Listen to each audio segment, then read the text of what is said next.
I will forever have the memory of the person you're defending violating me. Former Nickelodeon star Drake Bell has bravely broken his silence about the abuse he endured as a child actor. I have never told my story publicly. In 2003, acting and dialogue coach Brian Peck was arrested on child abuse charges. It wasn't dealing with anybody on the shows or anything, right? It was a child actor. On one of our shows. Yes. Up until now, the victim's identity was protected under the alias of John Doe. But in 2024, Drake Bell broke his silence on the documentary series Quiet on Set. Anytime I would have an audition or anytime I needed to work on dialogue or anything, I somehow ended up back at Brian's house. The acting and dialogue coach was a consistent presence in Bell's life during his time as a cast member on The Amanda Show and Drake and Josh. It just got worse and worse and worse. Joe Bell, Drake Bell's father, was actually always present on set. Not only was Joe his manager, but he was also a concerned father after noticing Peck's odd behavior. And unfortunately, I started seeing Brian start to just hang around Drake too much. This didn't sit well with Joe, especially as Peck would allegedly always enter Drake's dressing room. Just touch Drake. Do things that,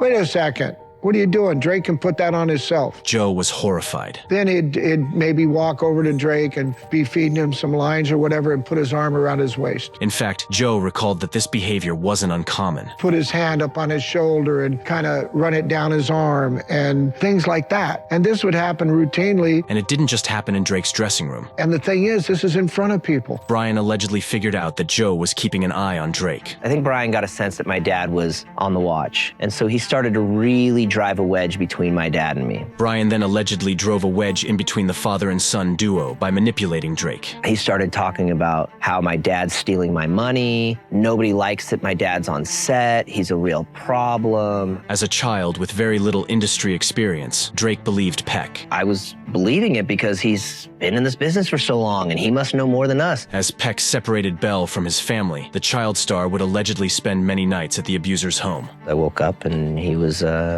sexually assaulting me. Drake later revealed that it was his mother who called the police on Brian Peck. It was a different time, so I think it was a little easier to go to and from a courthouse and not worry about Twitter that night or TMZ paparazzis being there. In 2004, Drake Bell actually attended Brian Peck's sentencing, but what he saw shocked him. I get to the courthouse, it was the most unbelievable thing I'd ever seen. Allegedly, Peck had a number of supporters, including many famous faces. His entire side of the courtroom was full. Brian Peck pleaded no contest, and he was sentenced to 16 months in prison and required to register as a sex offender. But in a shocking twist, this conviction didn't end his career, as he went on to briefly work on the Disney Channel show, The Sweet Life of Zack and Cody.